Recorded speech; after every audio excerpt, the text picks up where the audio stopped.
Mi estimado Joaquín, ¿cómo estás? Bienvenido, maestro Joaquín. Pues más que nada quería darte las gracias por estar aquí en la mesa del podcast del Sabio Malacopa. Y pues bueno, hoy quiero, aprovechando tu presencia, pues platicar un poquito de cosas de educación, ¿no? Y una de las cosas que te quiero comenzar preguntando, porque sé que eres una persona con mucha trayectoria, ¿qué es lo que te motivó hace tiempo a estar en un aula y a compartir ese espacio, digamos, pues, de esa experiencia de aprendizaje, ¿no? Que para todos es muy conocida y parece una palabra trivial, pero pues más o menos compartes un poquito qué te motivó. ¿Qué me motivó? Bueno, hola, ¿qué tal? Buenas tardes.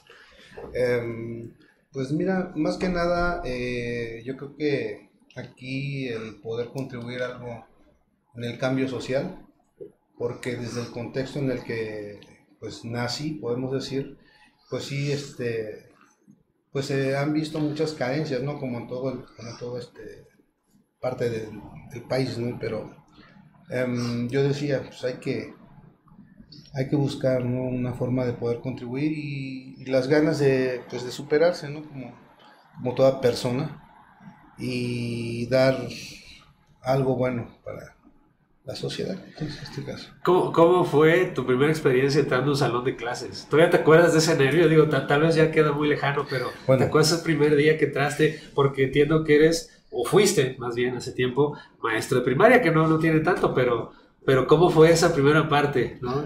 Bueno, mira, en sí, Ajá, primero te cuento que quería ser biólogo. Ok. O sea, quería ser biólogo Ok. terrestre, pero las circunstancias de la vida me llevaron pues a la profesión de ser docente, ¿no? Entonces, pues estudiamos en la normal del sur del estado, la Escuela Manuel Cetello. Pues ahí nos fuimos formando y te podría decir que mi primera experiencia en un aula fue cuando hice mi práctica. Como todo, o sea, yo la tomé muy en serio desde un principio, o sea, ya también enfocándome a lo que iba pues a desempeñar, ¿no? En un futuro. Y pues en un principio, pues nervios, desconocimiento en ese sentido de realmente cómo íbamos a dar una clase frente a los niños, ¿no? O sea, realmente si iban a funcionar las estrategias, las actividades planeadas en su momento para este grado. Y fíjate que el primer grupo que yo atendí fue el primer grado. Un grado muy ¿cómo te diré? Muy bonito, pero a su vez también un poco complicado porque pues el enseñar a leer y escribir no es así tan fácil, ¿no? Así como que apréndete las vocales o apréndete las letras, entonces no. Entonces hay que trabajar diferentes tipos de métodos, ¿no? En este caso, pues yo trabajaba por ahí un método silábico, llegué a trabajarlo, pues vi que me funcionaba en su momento, no siempre te funciona, ¿no? Sí, claro. Pero pues ahí empezamos a trabajar. Tuve la fortuna de que cuando inicié dando clases con la maestra que estuve, nombres que nunca se olvidan, la maestra María Berta, de la escuela Artículo 123 de Minatitlán, una muy buena profesora, memoria, ¿eh? Sí, una muy buena maestra, pues ella me orientaba, ¿no? Entonces yo recuerdo que una clase impactante fue cuando lo del sistema solar, que me puse a hacer materiales y todo, ¿no? Entonces dibujé el sol, los planetas y después de que vimos el tema y todo, ya pasaban los niños, ¿no? A pegar los nombres de acuerdo a donde ellos consideraban que iba los planetas, ¿no? Entonces, muy significativo para mí y yo creo que también para los niños porque al final la evaluación en los resultados pues ahí sí se vio reflejado porque realmente sí se aprendieron en esa clase, recuerdo muy bien, se aprendieron los planetas del sistema solar. Oye, genial. ¿Cuánto tiempo estuviste de maestro de primaria? Bueno, de maestro de primaria, pues soy maestro de primaria. Entonces, bueno, sí, como pero profesor, como profesor, bueno, como practicante, pues fue un año, ¿no? Y como maestro de primaria te estaría hablando de, a ver, 21 años. 21 años. 21 años. ¿Qué se siente? ¿Notaste un cambio al principio, a la mitad del camino y ahorita, no al final, pero sí ya en esta etapa diferente? ¿Cómo ves ese camino recorrido? ¿Hay algo que añoras? Bueno, mira, antes que nada te platico. Por 21 favor, años por porque en el proceso presenté para examen para una segunda, participé para una segunda clave. Ajá. Y pues ahí concursé para la dirección, quedé como director y ya trabajaba como director y como docente, entonces eso también me daba la pauta de conocer, ¿no? También las funciones directivas y por otro lado pues relacionarme más y comprender más la cuestión del trabajo docente, ¿no? Es difícil conciliar porque ya ves que luego pasa que maestros y directivos a veces puede haber pues o buen trabajo de equipo o no tan buen trabajo de equipo y siempre está ahí la disyuntiva. En tu caso que desempeñabas las dos funciones, ¿cómo conciliabas acá? Te regañabas y decías, ¿por qué la planeación así, maestro? Y después dices, no, pero quedó bien. ¿Y cómo le hacías ahí o cómo conciliabas esa parte? Bueno, es que ahí yo creo que también va de la ética profesional. Okay. Fíjate que me tocó trabajar con diferentes compañeros, obviamente maneras de pensar muy distintas, pero aquí lo que cuenta mucho también es la actitud. No siempre es la misma de todos, pero pues aquí es en donde como director o como directivo pues ya tú entras como mediador, ¿no? Buscar esas estrategias que permitan las buenas relaciones, por lo menos en el ámbito laboral, que yo les decía cuando me encontraba con ese tipo de situaciones, que del portón para adentro pues somos un equipo y del portón para afuera pues ya, ahí ellos decidían, ¿no? Y pues ahí buscábamos estrategias, por decir, dinámicas en donde estas personas que no mostraban un interés por trabajar con otras, moverlas, ¿no? Así, estrategias. Por decir un ejemplo, cuando teníamos los consejos técnicos, llegaba y yo ponía los nombres. Yo ahora sí en este caso formaba los equipos y ya ponía el nombre de un profesor acá y así, etcétera, etcétera. A manera de que las personas que siempre, pues, de alguna manera provocaban algún conflicto, pues, no se lograra ese tipo de situaciones. Al contrario, sino que se dieran un buen trabajo. Y yo creo que, bueno, sí vi que funcionó en algún momento, obviamente no siempre, pero pues sí, era parte de lo que trabajaba. No, genial, genial. Oye, y en ese tiempo que estuviste frente a grupo, ¿qué lugares? Porque yo imagino que también enfrentaste el reto de empezar en un lugar, tener que moverte, o no fue tu caso. ¿Cómo Sí, fue ahí? de hecho, cuando empecé, los interinatos. Buscamos interinatos, trabajamos interinatos, de ahí concursamos para adquirir una plaza. Fue la primera. Me mandan hasta Uxpanapa. Ahí lo tenían considerado como una zona de castigo. ¿Por qué? Pues porque pues el Como que nadie acceso, quería irse ¿no? ahí, Pues ¿no? el acceso, pues zona rural, en donde es muy difícil. Ahí en ese entonces había únicamente solo una camioneta que entraba, salía a las 7, si la agarrabas salías y si no ya te quedabas, y entraba a las 4 y si la agarrabas entrabas y si no también te quedabas O afuera. sea, solo esos horarios. Nada más esos horarios. ¿Y alguna vez te pasó que... Sí me pasó, pero me tuve que quedar en un pueblo que se llama Cerillo, de Poblado 6, que de ahí salía la camioneta. Y pues uno va conociendo personas y haciéndose amigos de ahí de la gente, ¿no?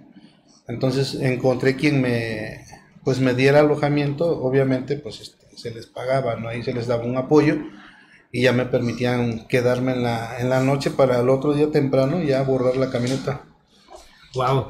Oye, fíjate, quiero plantearte ahí una pregunta ya picosa en ese sentido. Una vez platicando con un amigo y que vio una noticia de que un maestro que tenía que cruzar en una lancha y llegar al aula y pues decía, esos sí son maestros. Y yo me dije, ¿cómo que esos sí son maestros? Digo, o sea que el de la ciudad, entonces no importa, ¿no? O sea, nos quedamos con el mérito que entiendo que por las condiciones, pues destaca por el hecho de enfrentar esos retos.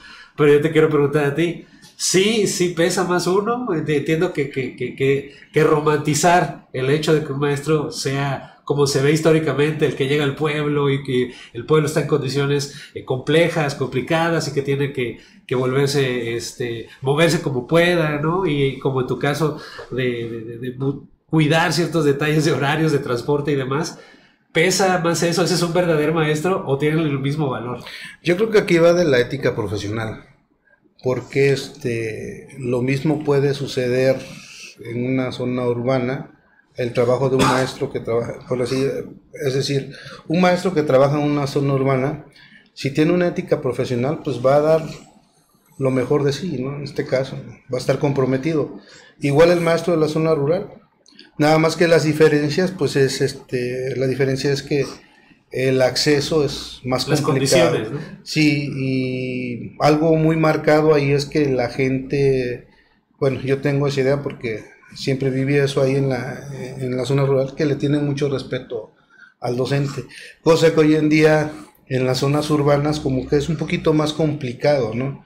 Ya como que ese respeto, pues de alguna manera, pues sí va variando porque pues ya algo que le llames la atención a un niño, entonces ya vienen los problemas, ¿no? Y de que pues ya estás tratando mal al alumno, etcétera, ¿no? Hay veces mencionan cosas que no pudieran ser, ¿no? En este caso. ¿Crees que todavía existe esa valoración en las zonas rurales hacia el maestro? ¿Todavía sigue intacta esa figura del maestro que tiene ese liderazgo, ese poder de influencia positiva en la zona o ya no tanta? Yo digo que sí. Fíjate que a mí me tocó ser allá el que hacía las cartas, el que hacía los oficios, el que le iban a consultar cosas en esa zona en la que yo estuve. Y la verdad, yo creo que sí, en este caso. Lo único que no me agradó ahí, por así decirlo, en ese lugar es que yo creo que existe todavía un poquito, bueno, se da un poco la cuestión del que a las mujeres, a las niñas, nada más les permiten estudiar hasta la secundaria. Se sigue pesando esa parte cultural. En esa, bueno, estoy hablando ya hace 20 años, casi como ponle 18 años. Cuando tú abandonaste esa zona todavía seguía. Sí, y te lo comento porque en una ocasión me encontré a una niña precisamente jovencita llorando porque quería seguir estudiando, pero pues ya estaba acabando la secundaria y me decía que sus papás no le permitían ya continuar. O sea, sí le dijeron ya no. Definitivamente. ¿Y a qué se iba a dedicar? ¿O ya no te enteraste? ¿O trabajar? ¿O qué? Me la encontré en esos viajes que se hacen en en las famosas pasajeras también. Okay. Porque pues es que, te digo, ahí es algo pues complicado, ¿no? El asunto. Ok. Oye, y metiéndonos un poquito ese tema que tú ya sacaste a la mesa y que está bien interesante, ¿qué tanto ha cambiado desde tu perspectiva como maestro y como pues ahora con funciones directivas de otro tipo y de supervisión? ¿Qué tanto has visto cómo ha cambiado la sociedad en cuanto al hecho de que a veces son los alumnos que cruzan ciertas líneas de respeto que quizás no deberían, y no porque el maestro sea intocable, ni mucho menos, pero pues al final somos personas y todos merecemos cierto respeto? ¿Crees que la sociedad, el entorno urbano, las redes sociales, a qué le atribuyes tú, en tu experiencia, que la sociedad de alumnos, que la sociedad de padres haya cambiado tanto en ese sentido? Creo aquí los valores. En los valores porque pues que empiezan desde casa, ¿no? Ahorita con las nuevas generaciones pues sí los conocen pero no los ponen en práctica y súmale un poquito también a lo de las redes sociales, ¿no? Entonces es lo que mencionaba yo ahorita, siempre ha existido el derecho a los niños, ¿no? Entonces ahorita como que pesa ya más el hecho de que si un maestro, te reitero lo de que le llama la atención, puede ser interpretado por un padre de familia así como que está violentando el derecho, ¿no? Porque ha sucedido, me ha tocado ver así situaciones en donde el niño pues muestra una mala conducta, pues mala, ¿no? Entonces, Mala actitud. mala, ajá, y afecta, digamos, a otro niño, entonces, pues ahí es en donde se da ese tipo de situaciones, que el padre, pues, cada uno va a defender a su hijo, ¿no? En este caso, quien afecta, pues se aferra a que su hijo no es así. Y son situaciones que luego, pues, te dejan así como que a que te pongas más alertas. Mira, te voy a platicar una experiencia que tuve en una ocasión, no voy a decir nombre de escuela, obviamente, nombre de niños. Llega una madre de familia, yo era director, llega una madre de familia a reclamarme, pues gritando, y pues uno pues le escuchó, ¿no? Y todo. Entonces resulta que decía que a su hijo le habían pegado. Entonces hasta lloró la señora, no hace cuenta. Que no, mi hijo no es así, etcétera, ¿no? Dijo todo lo que decía conocer. Entonces pues ya se tomó pues se levantó por ahí el reporte, se le dio seguimiento, etcétera, y se empezó a hacer la previa investigación. Y ya para no ser largo, ¿no? El caso está que se hace la investigación y dentro de la investigación resulta que el niño que supuestamente había sido agredido, él agredía al niño que se defendió en ese momento con otros dos. Entonces cuando ya se le dieron a conocer las pruebas a la madre de familia, entonces pues ya no dijo nada, únicamente pidió una disculpa y dijo, pues es que mi hijo no es así, pero pues disculpe, pero mientras tanto pues ya habían señalado a un niño de algo que pues él era el que estaba recibiendo ahora sí Sí, estaba viciado. Y fíjate que algo muy importante en las escuelas que va a ayudar mucho es la cuestión de que el maestro también conozca sus responsabilidades. Sí, como tal, por decir un ejemplo, para evitar cuestiones de bullying y acoso, todo este tipo de situaciones, hay protocolos a seguir. Y dentro de los protocolos también está la cuestión de la asignación de áreas, ¿no? Y ahí hay un conflicto muy, muy grande porque luego, cuando a los maestros se les da pues esas áreas de cuidado, muchos lo toman así como que una cuestión autoritaria y no como parte de sus responsabilidades. ¿Por qué? Porque pues el maestro lo que quiere es estar a la hora del recreo con el pan, con el café, o desayunando y platicando, ¿no? Cómo te fue ayer y todo eso. Entonces, podemos decir que se entiende que a lo mejor se quieren momentos de convivencia, pero pues lo principal, lo primordial es cuidar de los alumnos, no se puede estar así. Entonces, ¿por qué hay que estar al pendiente? Porque en el momento que algún niño se accidente, y no están presentes o no vieron la situación, entonces pues no hay manera de cómo auxiliar al alumno, ¿no? Entonces hay protocolos. Claro, Hay claro. protocolos. Oye, yo nunca he estado de acuerdo, y bueno, por supuesto que yo no crecí en esa generación por fortuna, con esa vieja ley que decía que la letra con sangre entra, ¿no? Pero me parece que vamos como que de un extremo al otro, porque de tener ese poder que era tóxico, el maestro, de que podía golpear a un alumno, porque así era, ¿no? No estoy diciendo mentiras. Seguramente tú creciste así, probablemente te tocó, o tienes referencias sobre eso.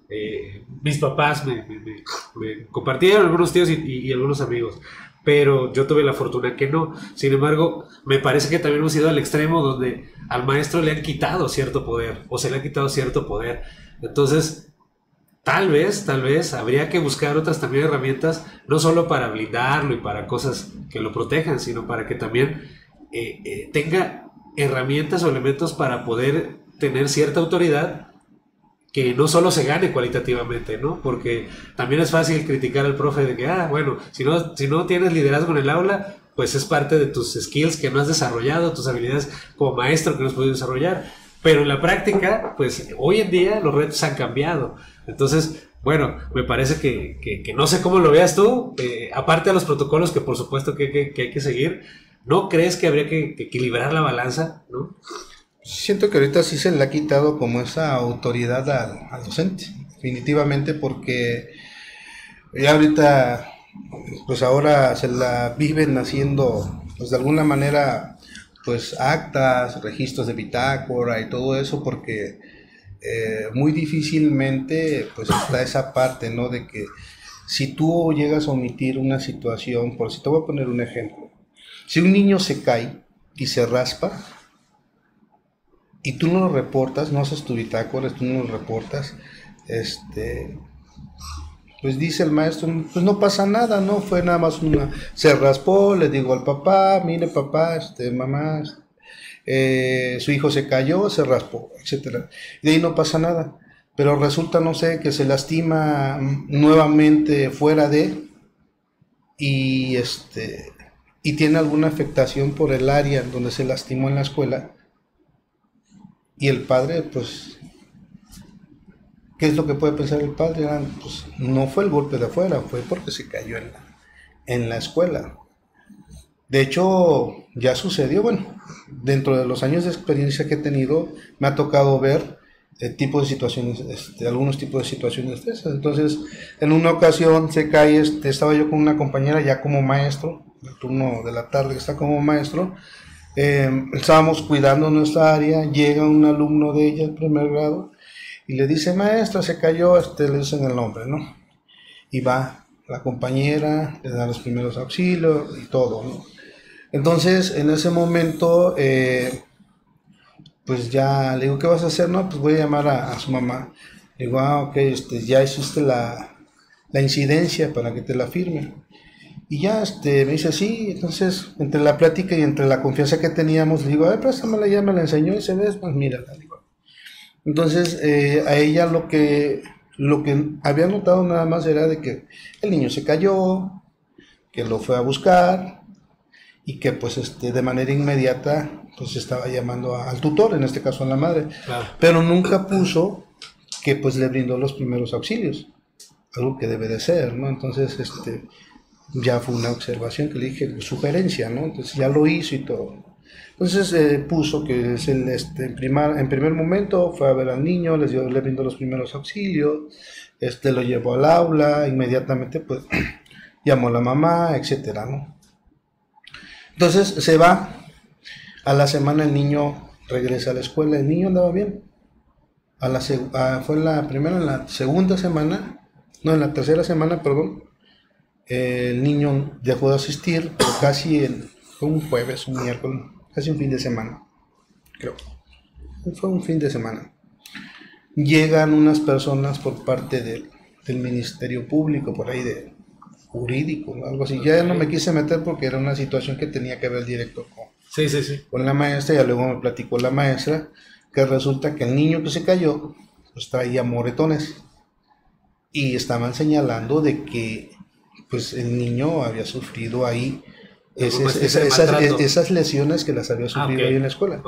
Entonces pues la maestra sacó su incidencia, explicó que el niño llegó bien, etcétera, etcétera, ¿no? Después de todo eso, y que dejó de asistir.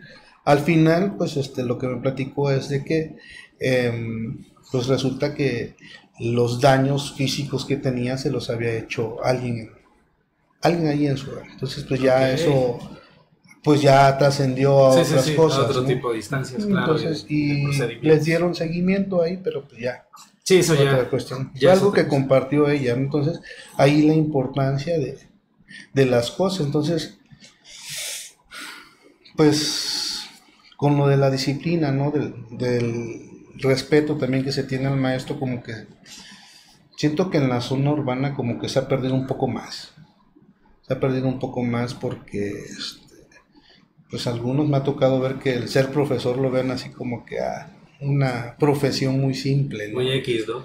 Y yo, bueno, mi frase es así como que la profesión del maestro, pues yo le llamo la madre y padre de todas las profesiones.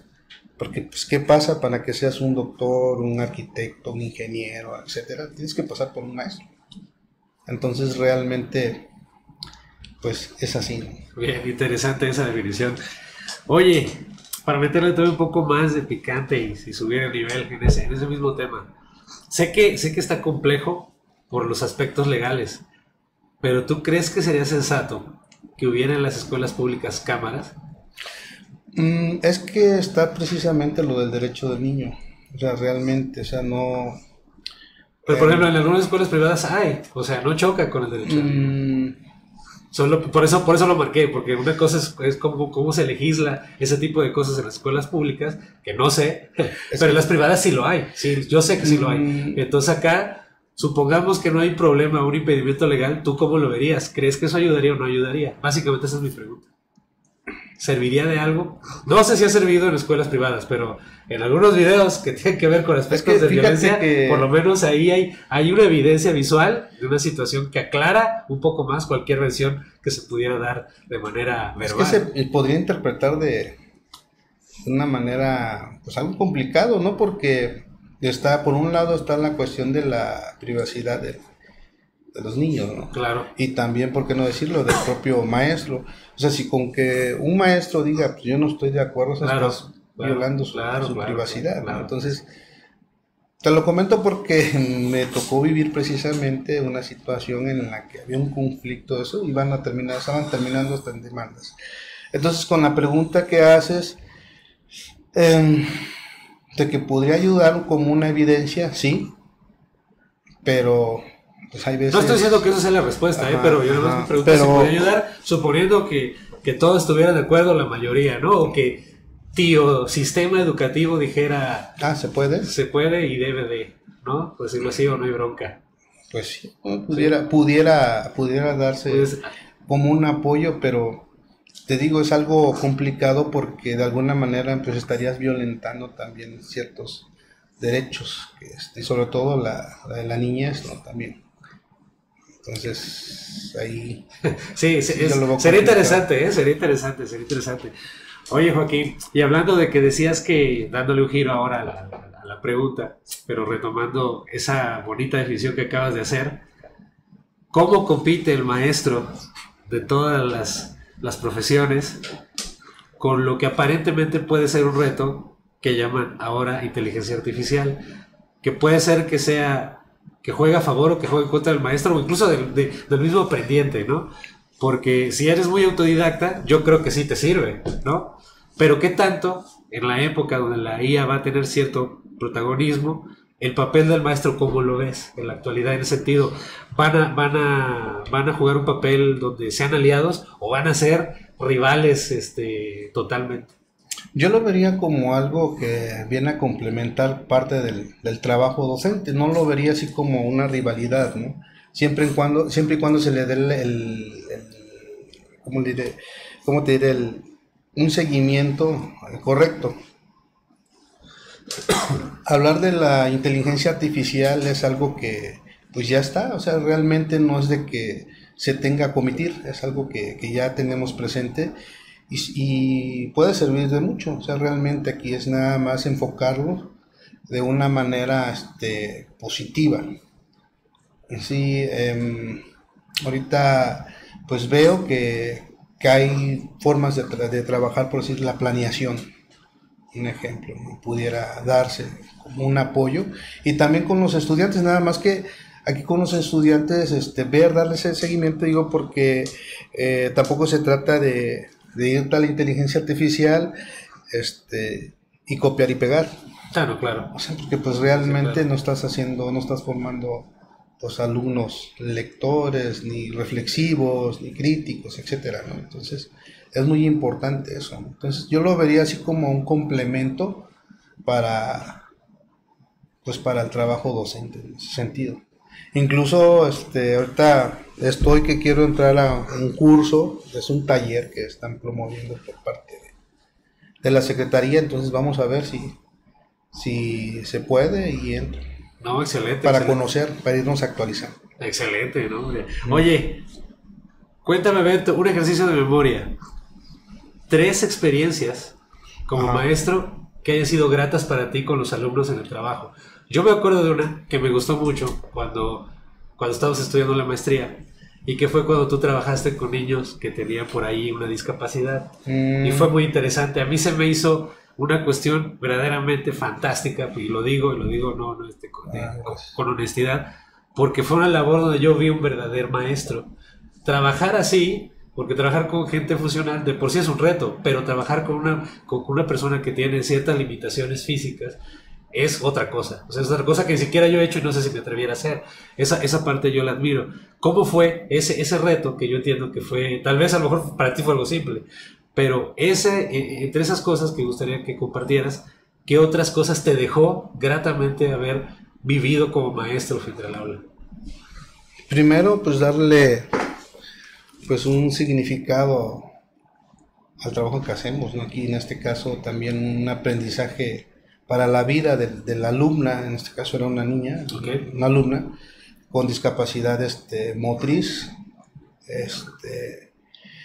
Teníamos maestro de USAER, pero pues ahí había pues, una pequeña situación porque ya en esos años ya los maestros de USAER ya no daban ese acompañamiento como lo hacían años atrás, ¿no? De estar con el alumno, estar en el grupo, era más como que más de documentos, ¿no? De llenar documentos y entrar por una hora, hora y media en el aula y ya. Y darle las orientaciones al maestro como tal, pero pues creo que como la maestra veía que yo trabajaba mucho la cuestión de la inclusión, como que no, pues ya no intervenía tanto, ¿no? Entonces una de las cosas que tuve ahí, que me ha gustado siempre trabajar y hacer valer es el derecho a la educación y sobre todo la inclusión. Recuerdo que con esta niña nunca había salido unos honores a la bandera. Ella deseaba salir en la escolta. Entonces aquí hay un error, bueno, sí, podría decir como que esa idea en algunos, no en todos, ¿no? Podríamos decir en algunos maestros en que el alumno con alguna necesidad especial se tiene que integrar, o sea, realmente al contexto, ¿no? O sea, al grupo de alumnos, pero no no puede ser siempre así, que fue el caso que yo tuve ahí, en esta situación, la primera vez que cuando recibo ese grupo, lo primero que hice esa niña, conocerla, hacer el diagnóstico, etcétera, y dentro pues de las actividades a ella decidí meterla a la escolta de la bandera y de los lunes. Entonces, obviamente trabajaba mucho lo que es el tema de la inclusión con sus compañeros. Nunca ¿Fue hubo, difícil esa parte al principio? primer grado estuve en primero y en segundo, y al final de ahí los tuve en cuarto y al final en sexto. Pues la verdad me gustó mucho tenerlos como alumnos a estos niños. Primer grado es un grupo que pues yo digo que es muy bonito porque difícil, por lo que comentaban, ¿no? Por lo de cómo empezar a enseñarles a leer y escribir y todo. La edad y los retos. Pero aquí algo muy importante que pues en estos grados el maestro tiene ahora sí el privilegio, yo le llamo, ¿no? De ir formándolos, ¿no?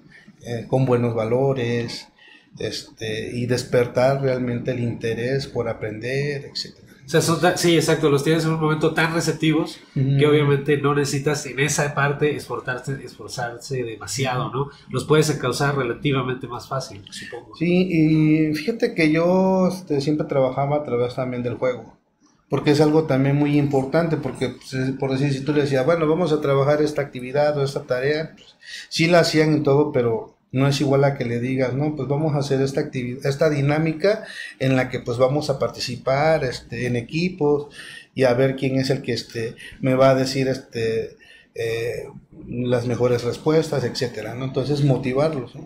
Despertar ese interés en ello, entonces pues es muy importante. Entonces sí, costaba, bueno, sí era un poquito complicado buscar las estrategias.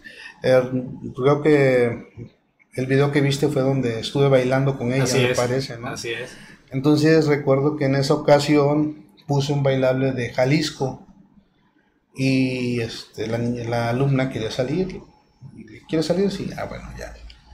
Adapté para que ella fuera apoyada por otro compañerito y haz de cuenta que el grupo me empieza a decir, maestro, un baile moderno y un baile moderno y un baile moderno. Así me tuvieron toda la semana, ¿eh? Un baile moderno. Y hasta que me convencieron, bueno, ¿quieren un baile moderno? Y me dice, sí, bueno, vamos a hacer un baile moderno. ¿Qué música quieren? ¿No? Y escogen su música. Pero al momento que me preguntan ellos un baile moderno, y yo les digo que sí, veo la cara de la alumna, pues que tenía la cuestión de la discapacidad motriz, ¿no? En este caso, y vi su carita así como que, y le pregunto, ¿qué quiere salir? Cuando le pregunté, ¿quiere salir? Hubieras visto su expresión así como que, sí, claro. Le digo, bueno, déjame ver cómo vamos a trabajar. Ese día no tenía mucho acabado de entrar a la escuela, me pasé toda la tarde pensando cómo iba a integrar yo a la alumna, pues para el baile, ¿no? Y en ese momento veo a un niño con los pies arriba en la paleta de la silla. Le digo, oye, baja tus pies, que no son para eso. Y ya, tanto, cuando vi eso, dije, ya. Entonces lo que hice no es que el grupo, que ella se adaptara al grupo, sino también el grupo se adaptara a ella. Entonces lo que utilizamos fueron las sillas. Y los movimientos pues empezaron a trabajar en sillas. Sí había un momento en el que tenían que pararse, pues ahí fue donde pues entré yo, pues para apoyarle, porque a fuerza tenía que ser una persona adulta por la cuestión del peso, y se fue de lado. Entonces así fue como pues nació ahora sí la estrategia de la dinámica del baile, la coreografía, y eso sí, los pasos lo hicieron ellos, ¿eh? O sea, y ellos me decían que, maestro, así, las manos, le digo, sí, a ver, y qué otras. Ellos pusieron sus pasos, entre todos, y se hizo el baile. Yo creo que esas son las experiencias que a veces los profes no cuentan, y que a veces también el mismo sistema no las destaca. Pero porque todo el mundo cree que ser maestro es nada más estar en el aula, llegas, te sientas, dictas y ya, ¿no? O escribes en el pizarrón y resuélvalo y los regaño si lo hacen mal, o lees mal y te regaño, ¿no? O sea, todo el mundo se queda con esas ideas, pero el trabajo que se hace ahí, la chamba que se hace en el campo, no se menciona a veces, ¿no? Otras dos, digamos, no anécdotas de ese tipo, pero quizás buenas experiencias que yo sé que puede haber muchas, pero que decide bote pronto te vengan a la mente, que digas, me acuerdo que sucedió esto, me acuerdo que con este grupo me fue así y estuvo chido por esto. Es que yo creo que también va de la motivación, te digo, y la actitud también del maestro, porque déjame decirte que los niños perciben cuando el maestro llega de un humor así como que muy activo, alegre, contento, cuando el maestro pues llega algo así como que triste, o cuando viene así como que enojado, bajoneado, ¿no? Claro. Entonces pues siempre traté yo de mis problemas personales, o sea, dejarlos fuera de cuando yo llegaba al aula, ¿no? Y siempre mostrar una buena actitud con ellos. Otra de las experiencias, por decir, te pudiera platicar del día de la primavera. Venga. Tenía un grupo de segundo grado, ¿sí? De segundo grado, un grupo muy destacado, muy competitivo, entre ellas nada más había niños, todos eran niñas. Y todas muy participativas y todo. Entonces haz de cuenta que cuando yo hacía una pregunta y me contestaba una, o sea, ni una se quería quedar callada, o sea, quería dar una respuesta. Entonces yo les trabajaba mucho esa parte, ¿no? De que expresa lo que tú creas y consideres. Si estás bien, pues qué bueno, ¿no? Retroalimentamos, ¿no? Si estás mal, no pasa nada. Yo le decía, al contrario, corregimos, digo. No nacimos sabiendo, digo, siempre aprendemos algo nuevo. Claro. Y fue como que una competencia muy bonita, y te mencionó lo del día de la primavera. Yo recuerdo que al principio no se querían inscribir, se inscribió una, pero cuando vieron que yo le dije a esa una, le digo, oye, ¿y ya practicaste las palabras que vas a decir, los pasos que cómo vas a presentarte en la pasarela y todo? Me dice, no, pues hay que practicar, ¿eh?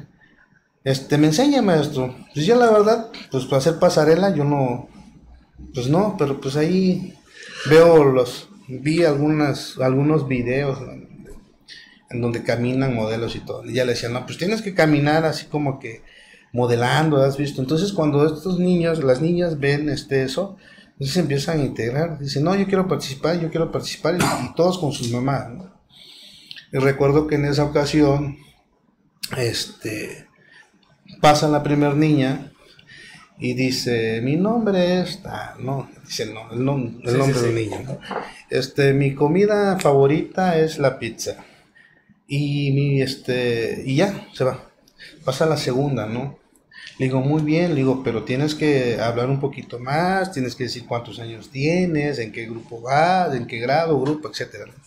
Entonces pasa otra niña y dice lo mismo, pero le agrega, mi maestro es el maestro Hilario, dice.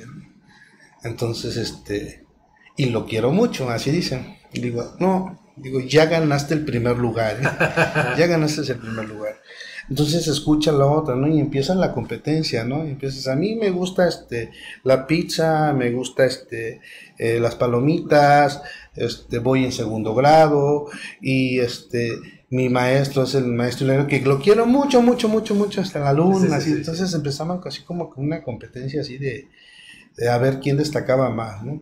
Pero así como ese tipo de competencias también en los trabajos escolares, por decir en las exposiciones, incluso pues hacían videos con autorización de los padres, obviamente mismos, que se compartían a ellos para que vieran el trabajo que realizaban los niños, ¿no? Entonces ahí trabajé la parte empática, la parte humana, la parte del respeto. No era nada más así de que yo lo hiciera por una cuestión de lúdica, pues ya. Ajá, y diversión, o sea, realmente tenía como que un propósito, ¿no? Que ellas y ellos, en este caso, también teníamos ahí niños también de tercero, tenía 2 grupos yo, y me los juntaron. Entonces era precisamente trabajar esa parte, ¿no? La convivencia, la inclusión, porque había un niño que no hablaba, ¿eh? No le sacaban una palabra. ¿Le entendiste? Y te movía la cabeza. Para ir al baño, nada más te decía pipí. Entonces, y de ahí quieres ir al baño, y ese ya no le sacabas otra palabra. Entonces, poco a poco el niño se empezó a integrar con sus compañeritas, y ya sus compañeritas la hablaban, y pues ahí empezó pues a tener esa confianza y a desarrollar también la cuestión de la expresión. Ya no le daba pena, incluso hasta concursó en un evento de navideño, recuerdo. Okay. Estaba él y todo eso. Entonces te digo, todo tiene un propósito. Ahí pues trabajamos todas esas partes, ¿no? De la inclusión, la empatía, el compañerismo, el respeto, valores, etcétera. Oye, genial. Te iba a preguntar también con base en eso, ¿cómo definirías en una frase tu experiencia como maestro en el aula?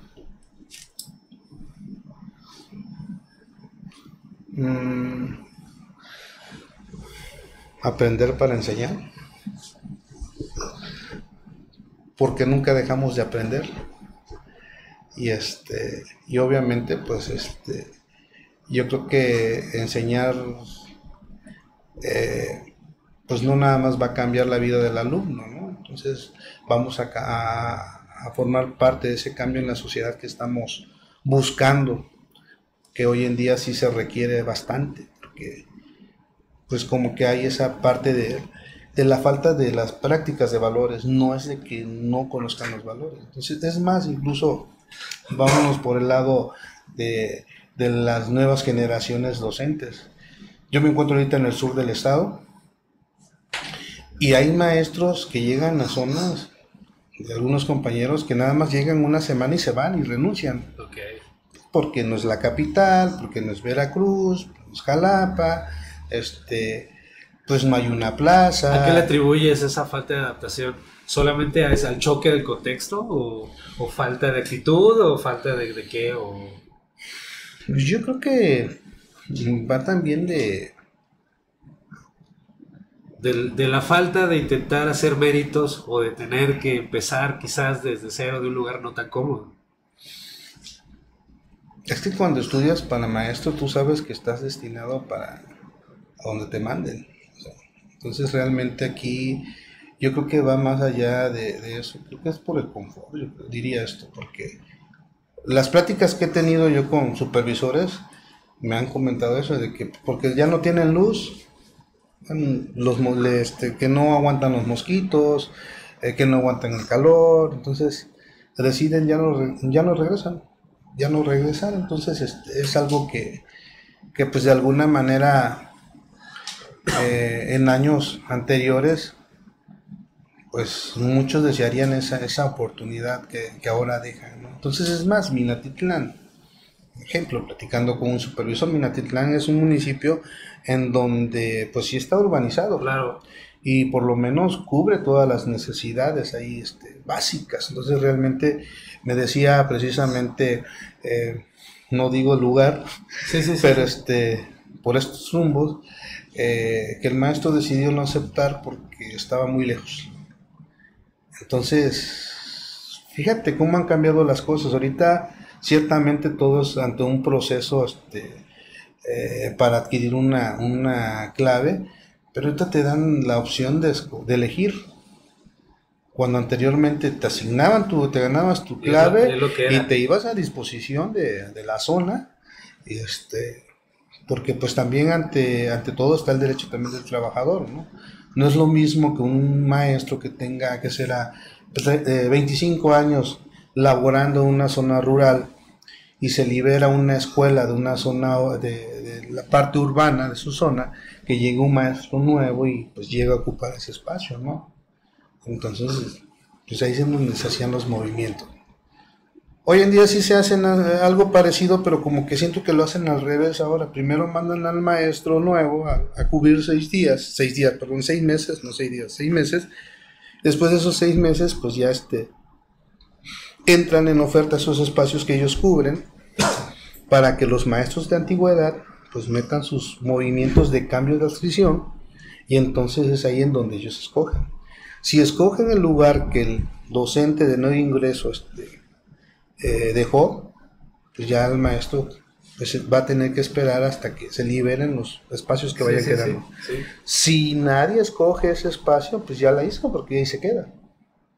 Es lo que pasó ahorita con una directora que llegó a mi zona, pidió, y pues ella decía, yo ojalá quisiera que me dejaran ahí, porque es lo más cerca de Coatzacoalcos, ¿no?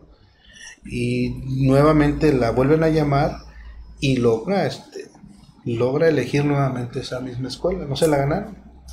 Entonces ella ahorita va a estar de base hasta que pida su cambio. Sí, claro, güey. Pero yo creo que va por ahí el asunto en este caso, porque como que les falta pues como que esa, no sé cómo le llamaríamos, no es concientización, sino es una cuestión de información que ellos ya deben de ir pues teniendo desde que ingresan a una normal, ¿no? Pues el maestro te van a mandar a donde te necesiten, pero pues hoy está esa situación de que pues renuncian y pues ahí se queda el espacio. Ok.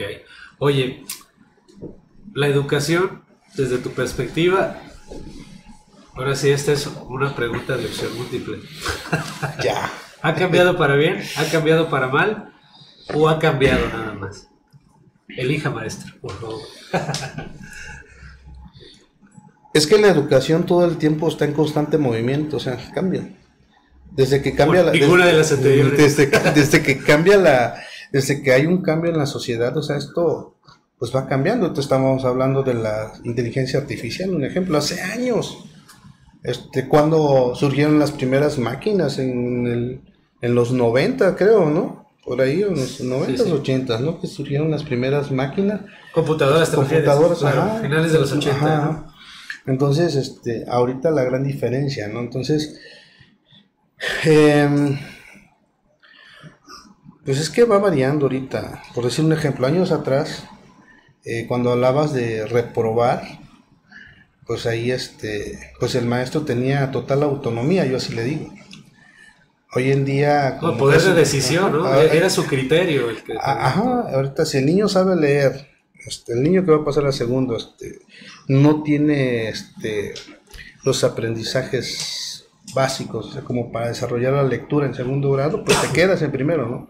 Ahorita no, ahorita el alumno con el simple hecho de estar inscrito y te da ciertas garantías. Sí, con ese simple hecho, pues ya el niño pasa a segundo grado, ¿no? Entonces, eso de las revocaciones de grados también se pueden dar, pero es muy difícil, muy complicado que un padre de familia quiera eso para su hijo. O sea, sabiendo de que el niño no cumple con el perfil de ingreso, o sea, vaya, que no va con los conocimientos básicos para el grado que va a cursar, siguiente grado, ellos prefieren que pase el niño. Sí, claro. Entonces, si no los pasa el maestro, pues ya es una violación a los derechos y ahí viene ese tipo de conflictos. Fíjate, antes yo recuerdo que era más una cuestión de vergüenza, porque a mí mis papás me decían que me apurara y estaban encima de mí y todo eso, y me decían, y yo me acuerdo que sí había otros papás de otros amigos que también decían eso, ¿cómo es posible que vayas a reprobar? Bueno, nunca estuve en esa situación, pero sí nos hacían hincapié en que no podíamos como que caer en esa situación, pues en ese estado de académico, porque pues qué vergüenza que tus compañeros avancen al siguiente ciclo y tú te quedes, ¿no? Entonces jugaban con esa idea. Hoy en día es curioso lo que dices, porque no sé qué tan bueno, qué tan malo sea eso, pero pareciera que se ha relajado demasiado ese cierto grado de exigencia.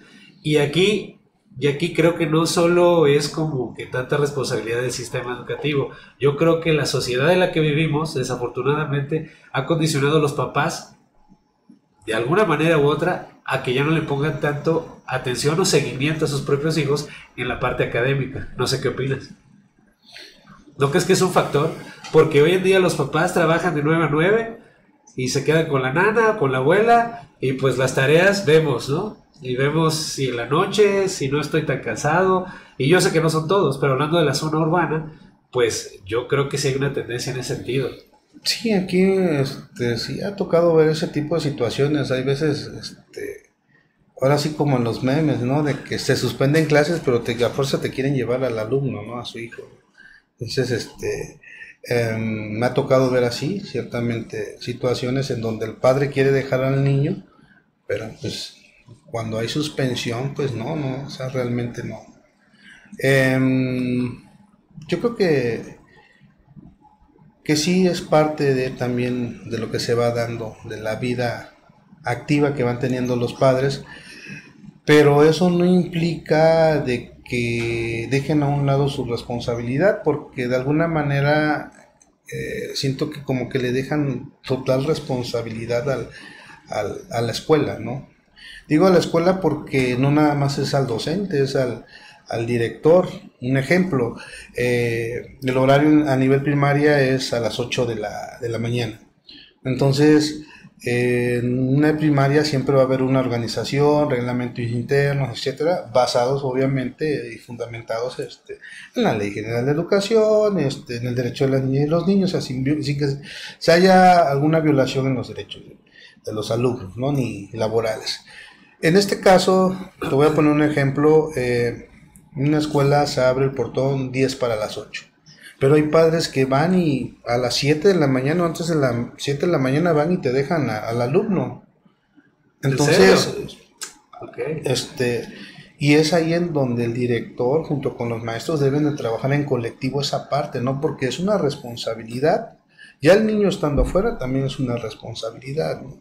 Entonces, esa es la parte, ¿no? De que luego dicen, es que no me puedo quedar hasta las 8, hasta las 7:30 porque yo entro a las 8 y no me va a dar tiempo. Entonces son situaciones que ponen así en una... predicamento. Ajá, a los docentes y a la escuela. Entonces, yo creo que es parte también de eso. Y es la misma sociedad que está cambiando, ¿no? En ese afán de productividad exacerbado, en esa obsesión por producir y crecer, y en esa idea que tal vez puede ser tramposa del progreso, pues realmente la parte cualitativa de la vida, y que en este caso, hablando específicamente de la educación y la crianza, me parece que a veces quedan vacíos. Esa es la palabra, siento que quedan vacíos, y es lo que tú dices, porque entre que necesito yo como papá deshacerme, entre comillas, de mi hijo, pero que esté en un lugar seguro al mismo tiempo, pues es la escuela, ¿no? Curiosamente le dan ese valor, pero al mismo tiempo va con una posibilidad de que haya riesgos de otras cosas que pueden generar problemas, ¿no? Sí, pues es que de alguna manera así como que deslindan esa responsabilidad al maestro. Y es que desde el momento en que un alumno entra a un plantel, o sea, es una total responsabilidad, no nada más del maestro, sino de todo el colectivo. Y otra Entonces, cosa que me llama la atención es que todos los documentos legales que hablan de educación y todas las leyes, ninguna menciona alguna especie de sanción a los padres. Y eso es algo que creo que tanto el gobierno como el sistema educativo, sobre todo el gobierno, tal vez, y como conciencia social, los papás deberían también asumir, ¿no? Tú hablabas hace rato de que a veces la responsabilidad por ahí juegan con eso, ¿no? A dársela de aquí o allá. Y me parece que va siendo un buen momento para reflexionar, como sociedad me refiero, a que realmente los papás tengan ciertas y digamos responsabilidades legales en situaciones que no sean las propicias para la logística y el trato en el sentido de cómo lo dejas, dónde lo dejas, por qué lo dejas y para qué, ¿no?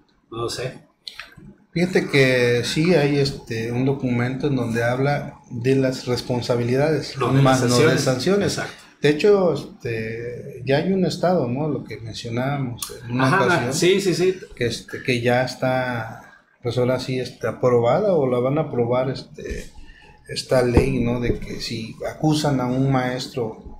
Bueno, eso en términos de violencia, pero yo me refería más que nada que sí, Tlaxcala lo acaba de hacer. Bueno, este programa se está grabando el 10 de octubre del 2025. Día anterior salió la nota, pero yo me refiero a la responsabilidad en cuanto a la parte educativa. O sea, la parte de que yo, papá, le doy la responsabilidad de criarse a la escuela y yo me desentiendo, ¿no? O yo, papá, pues ya hay lo que la escuela puede hacer y si no voy y reclamo. Pero ¿dónde está yo, papá? La parte de la sanción, Bueno, de lo que me podría tocar a mí como responsable, ¿no? como escuela, aquí, bueno, aquí como institución, si un padre está incumpliendo, por decir que vaya, la salida es 2:30, el maestro espera hasta las 2, bueno, ya le espera, levanta su incidencia, etcétera, el firma. Pero esto se hace constante, porque luego se puede hacer constante este tipo de situaciones. Entonces, pues aquí lo pertinente, lo que procede es, pues dar aviso al DIF, ¿no? Para que vaya e intervenga en ¿Cuántas veces sucede eso, Hilario? Uf, pues en un principio, ahorita ya nos está dando. ¿Por qué? Porque se ha estado trabajando en ese tema y precisamente se le ha dado a conocer, ahorita ya como supervisor también se le ha dado a conocer a los directores, incluso hasta los maestros, tuvimos ya un taller por ahí sobre la normatividad, por decir, también hablamos sobre el código de ética, la ley general de educación, de la Constitución Política de los Estados Unidos Mexicanos, que de ahí derivan los diferentes acuerdos, ¿no? Entonces, aquí más que nada lo básico, ¿no? Que podemos decir en este sentido, digo básico, por decir, en donde el maestro, pues en sí se identifique con las cuestiones de lo que va trabajando en su vida diaria, ¿no? Un ejemplo, que el maestro decida que porque llegó tarde el alumno no te acepto, y te retiras, ¿no? Sí, eso tiene otras implicaciones. Entonces, pues eso ha ayudado ahorita, e incluso la semana pasada tuvimos las cuestiones de lo de protección civil, un ejemplo, los avisos que da protección civil municipal. Entonces, el viernes de la semana pasada por ahí salió un aviso en donde había suspensión de clases, pero la Dirección General de Educación Primaria no mandó ningún comunicado. Entonces, ¿qué se debe hacer en este tipo de situaciones? Pues primero, privilegiar en este caso la integridad del alumno, ¿no? Y de la comunidad.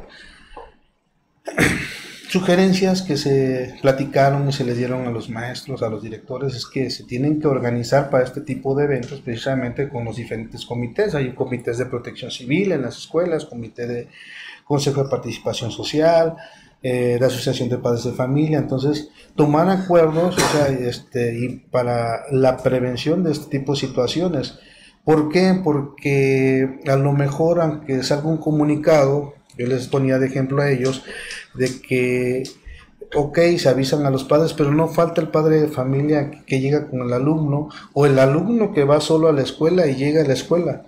Entonces, ¿qué va a pasar con ese alumno? Yo decía, bueno, que llegue el alumno que siempre va solo a la escuela, que no le hayan avisado, ¿qué va a pasar si le sucede algo?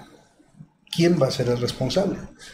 Entonces, hay una responsabilidad ahí. Entonces, aunque hay un comunicado, de todas maneras sí se debe trabajar sobre la prevención en todo tipo de situaciones, ¿no? Tampoco poniendo en riesgo a nadie, ni a los alumnos, ni a los maestros. Eso está muy bien, pero ¿hasta dónde crees que debería tener mayor responsabilidad y sanciones el padre de familia hoy en día como sociedad? ¿Hasta dónde crees? En cuanto a la crianza de sus hijos.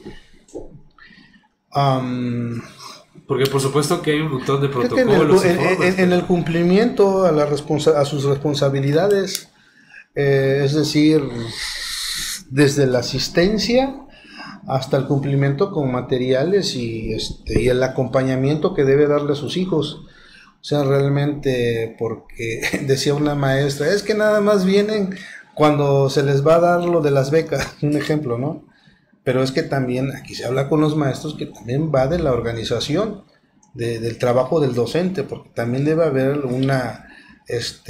yo les digo, un liderazgo en el que pues tiene que involucrar al padre de familia. Entonces, todo esto ha venido como que a hacer buenos cambios por ahí, por así decirlo, ahorita en la zona en la que estamos, porque pues realmente ya se ven más involucrados los padres, pero sí, también es esa parte, ¿no? De que yo creo que pues en ese tipo de situaciones, ¿no? Es en donde debe haber una mayor sanción. Por decir un ejemplo, los apoyos que dan es precisamente para la educación de los niños, y realmente a veces no se ve reflejado. ¿Qué es lo que hacen? Se compran un celular, cosas que no tienen nada que ver ahí con eso, ¿no? Entonces, pues yo proponía ahí, propuse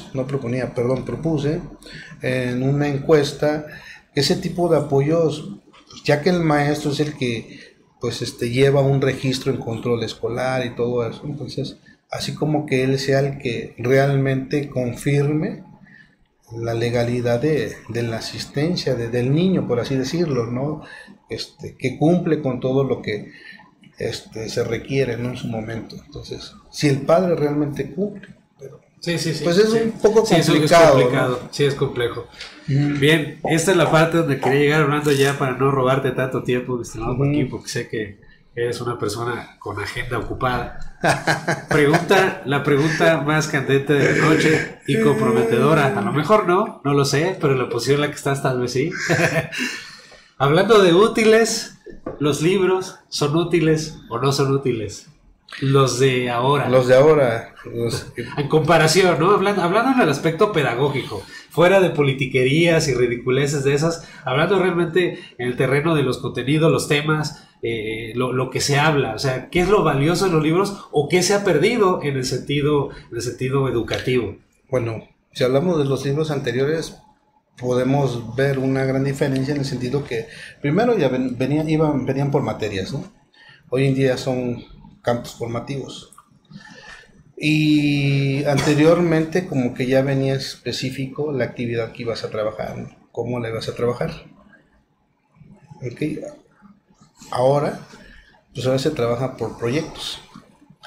Yo le veo ahí una ventaja, algo bueno en este sentido, porque da la apertura al maestro para poder aplicar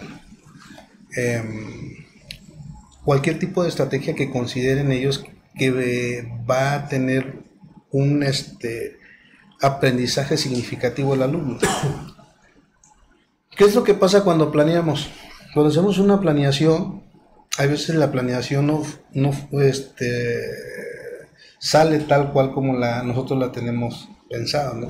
Surgen momentos o situaciones que pues en el momento ahora sí tienes que pues buscar resolver y adaptar, ¿no? Instantáneamente. Yo le llamo actividades informales, ¿no? Que pues uno resuelve, ¿no? De manera estratégica.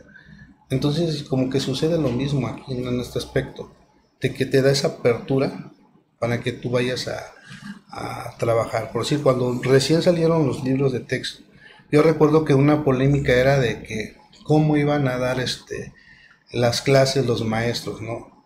Los padres hablaban mucho de, creo que era el libro de cuarto, el de quinto creo, parece que donde hablan las cuestiones de las culturas. Okay. Entonces ahí decía, alguien expresó que como los niños iban a hacer una práctica de cultos, etcétera, ¿no? Entonces que hablaba de la medicina alternativa también y cosas entonces, así. lo que se le explicó es que precisamente el maestro tiene la autonomía pues de adecuar, o sea, realmente, como les decía, a ver, hablar de una cultura no es hablar de que por decir tradiciones, ¿no? Por decir, o que vas a cambiar tu creencia porque estamos decía, no piense cultura, que claro. El maestro va a dibujar una estrella de 5 picos, le va una gallina, sí. Digo, no, ¿cómo creen? Le digo, no. Aquí, ¿qué es lo que la comunidad tiene como cultura, ¿no? Aquí. Entonces celebrar, por decir, el día de la Virgen, ¿no? Entonces, pues va basado en el contexto, entonces vas adecuando, ¿no? Hay ese tipo de temas. Entonces, complicado en ese sentido para muchos, en su momento era cómo vincular los PDA, un ejemplo, con los ejes articuladores, ¿sí? Cómo tomar precisamente del programa sintético esos PDA y adecuarlos al contexto, ¿no? Yo ahí sí, lo voy a decir yo para que tú no te comprometas, que a lo mejor me quedo sin trabajo, pero aún así lo diré. Yo lo veo como un error.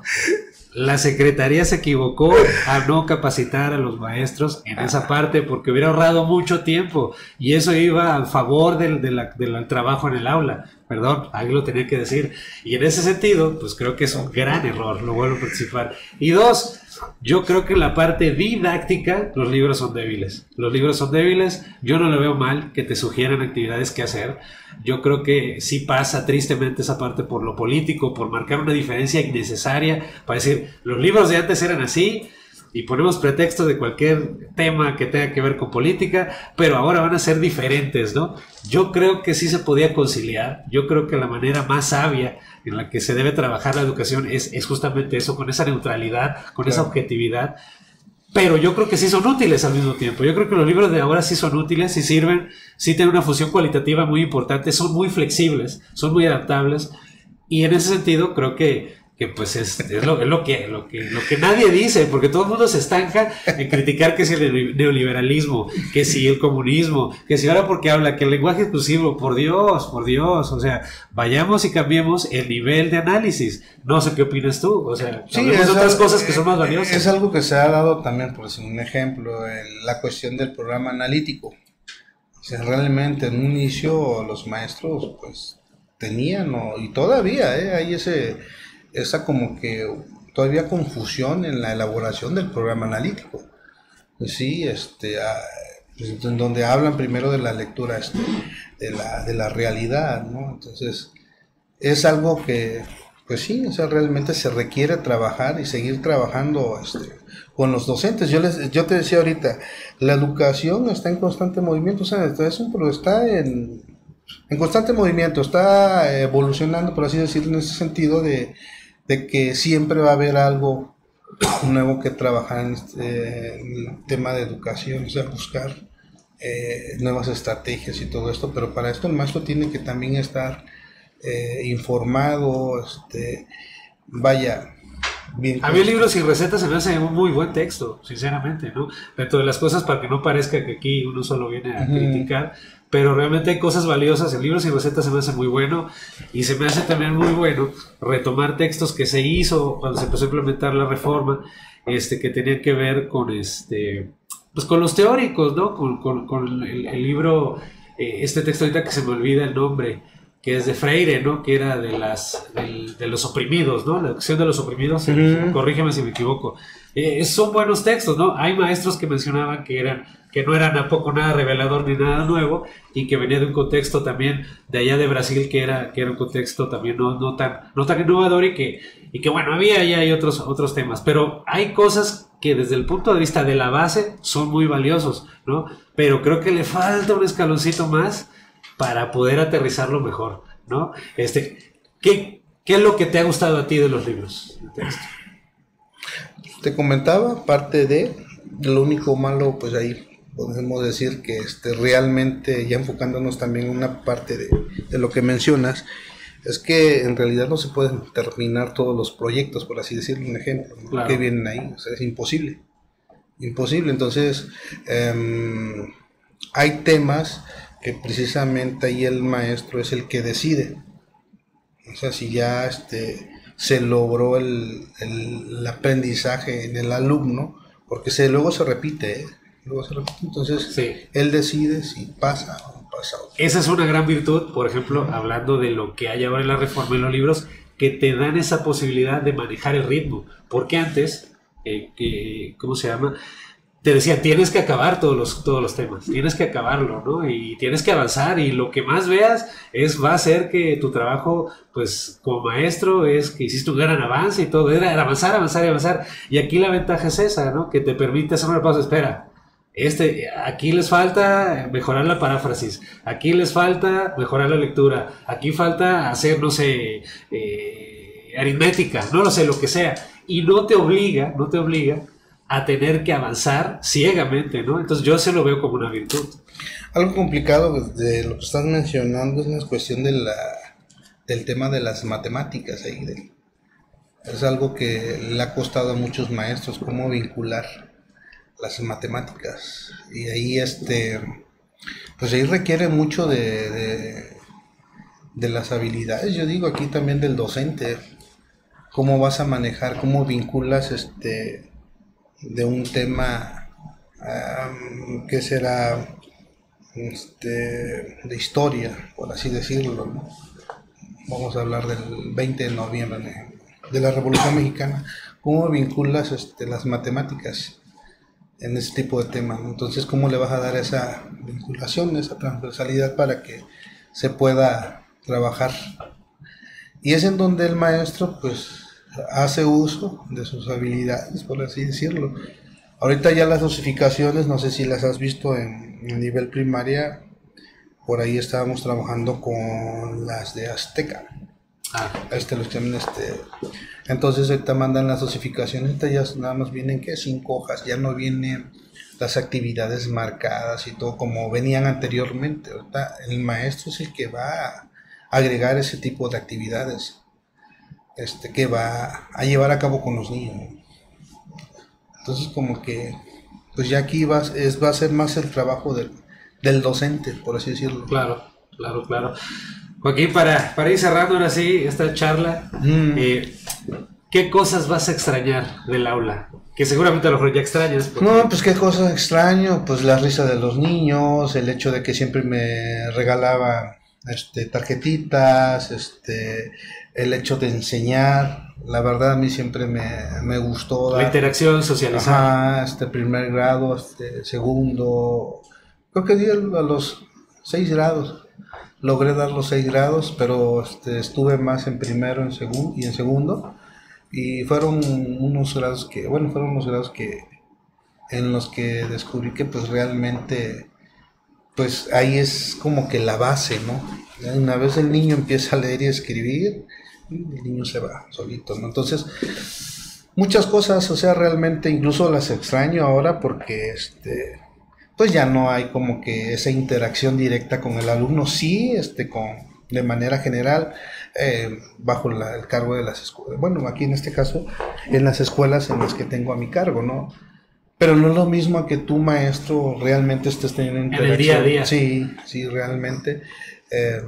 El hecho de cómo trabajaba con ellos. Yo era muy dinámico. Ellos me decían, maestro, podemos trabajar en el suelo. Adelante. Eso sí, siempre manteníamos el piso limpio y a trabajar, ¿no? Claro. Pero siempre con un propósito. Entonces, sí se lograba, y sí, se extraña pues mucho eso, pero pues ahora las etapas cambian, sí, las etapas cambian. Oye, ¿y qué se siente ya? Prometo que es mi última pregunta. ¿Qué sientes ver alumnos que a lo mejor, pues, bueno, no a lo mejor, que ya muchos a lo mejor ya son señores, padres, familia, incluso tal vez no lo sé, que te los has topado, esas sensaciones, platícamelas, ¿cómo es las has bonito vivido? porque te agradecen en los momentos que los apoyaste, que les hiciste de alguna manera, como que les hiciste esperanza, ¿no? A que continuaran. Tengo alumnos que ya son padres de familia y pues realmente como que sí quedó esa semillita, ¿no? De pues una educación, por así decir, con valores, o sea, realmente. Entonces, es bonito, porque estás contribuyendo en algo, ¿no? Ponle que de 40 alumnos que hayas tenido, con que 20, que ojalá todos, ¿no? No nada más los 20, pero ya es más, con uno que ya tenga, pues, Un desarrollo ajá, personal pleno. exactamente, pues ya es una ganancia, ¿no? Entonces, pero sí me he topado con muchos alumnos y esa es la satisfacción. Ujú. Y así ya lo último, ¿no? Así como te comento. Del último grupo que yo tuve, antes de ascender, ahorita con la supervisión, inspección, ese grupo era un grupo muy dinámico. Y me voy, yo obviamente lloraron y todos, no quería que se fueran, que me fueran, etcétera. Entonces se hace cuenta que después de meses me encuentro una madre de familia en una tienda. Pero para esto yo había pasado 2 días antes a la escuela donde yo trabajé, porque pasé a saludar a los compañeros, me vieron, los niños corrieron, maestro, ya me abrazaron y todo, ¿no? Y ya los saludé, le dije que siguieran pues echándole ganas y que me dio gusto verlo, etcétera, etcétera. Me retiro, entonces me encuentro, a los 2 días me encuentro una de las mamás y ya me dice, maestro, ¿cómo está? Le digo, no, pues estamos bien, le digo, ya estamos trabajando por acá, etcétera. Entonces, ya le pregunté por la niña, le dije, ¿cómo está? Su hija me dice, ay maestro, me dice, no paró de llorar después de que lo vio, que ella quería a su maestro, y que quería a su maestro, y que quería que regresara a su maestro. Entonces, pues de alguna manera sientes así como que tristeza porque pues ya no estás con ellos, ¿no? Claro. Pero también como que a la vez esa satisfacción de que dejaste algo bueno y que estabas haciendo algo bien con ellos, o sea, realmente porque Porque no solo es el conocimiento, sino es sí, esa parte sensible de la convivencia, donde dices, se lleva el recuerdo el alumno de algo que fue agradable para él, o por lo menos no fue desagradable, y hay guarda un recuerdo positivo. Exactamente, de hecho incluso también nuevamente me encontré pues precisamente a la mamá de mi alumna, con la que bailé, ya va a entrar a la universidad. Wow. Ya me dijeron que me van a invitar a la graduación. Y dije, pues qué bueno, muchas gracias. Y pues ya me empezaron a enseñar algunas fotos, ¿no? Y bastante cambiada, y que le he echado muchas gracias. Y obviamente, pues, pues los padres, pues mostrando una gratitud, pues, por el hecho de haber apoyado a su niña y en todo momento, ¿no? Entonces, nunca se excluyó, nunca, nunca, nunca. Entonces, de hecho, ni ella ni ningún otro niño. Nada, o sea, siempre trabajé esa parte de la inclusión y ahorita lo mismo. Cuando llego a una escuela y se hace alguna observación, o sea, pues ya ahí se habla con el director. Ahí pones tu video para que se inspiren, porque si no, luego los profes no saben cómo. Pues mi estimado Joaquín, sí. Muchas gracias. La verdad es que ha sido una charla muy buena. Espero te hayas sentido cómodo. Un poquito. Está bien, muchas gracias. No. Y pues bueno, banda, cuídense mucho. Esto fue el Sabio Malacopa. Gracias. Muchas gracias. Esta, gracias. Nos vemos, cuídense. Bye. Bye. Pues, ¿ya? Ya está listo.